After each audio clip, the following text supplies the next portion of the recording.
নমস্কাৰ বন্ধুসকল, ব্লগ চেনেলটোলৈ আপোনালোকক পুনৰ স্বাগতম জনাইছোঁ। এয়া চাওক মঙলদৈ জিলাৰ পাথৰীঘাটত কেনেকৈ পানী আহিছে। এই ননৈ নদীৰ পানী হয় আৰু ইমান কাৰেণ্ট পানীৰ চাওক ৰাস্তাটো খহাই লৈ গ'ল। ৰাতিপুৱা 4টা বজাত 12 জুলাই তাৰিখে মানে যোৱাকালি এই ঘটনাটো সংঘটিত হৈছে। চাওকচোন পানীৰ ইমান সোঁত, ইমান ধাৰ পানীৰ আৰু এজন ব্যক্তিয়ে ইয়াতে জাপ মাৰি দিয়ে। তেওঁ চাগে অলপ মেণ্টেল আছে নেকি, কাৰণ তেওঁ বাৰে বাৰে মানা কৰা স্বত্তেও মানে পানীত জাপ মাৰি দিয়ে। পুলিচেও ধৰি ৰাখিব নোৱাৰে। চাওকচোন কেনেকৈ একদম পানী আহিছে, ইমান ৰাস্তাটো খহাই লৈ গ'ল। এইখিনি মানুহ এতিয়া বিপদত পৰিব, অহা যোৱা বন্ধ হ'ল।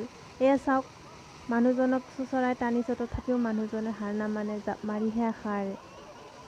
অলপ মেণ্টেলে হয় চাগে। এয়া আপোনালোকে মোবাইল ভাৰ্টিকেল হৈ আছে তো ফুল স্ক্ৰীণ কৰি চাব।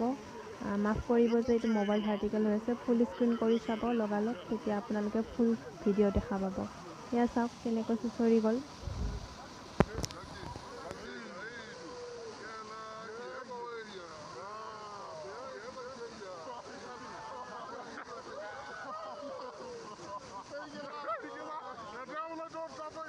চাওকচোন সিহঁতৰ কি কৰ্ম, এইবিলাক কি কৰিব খোজে।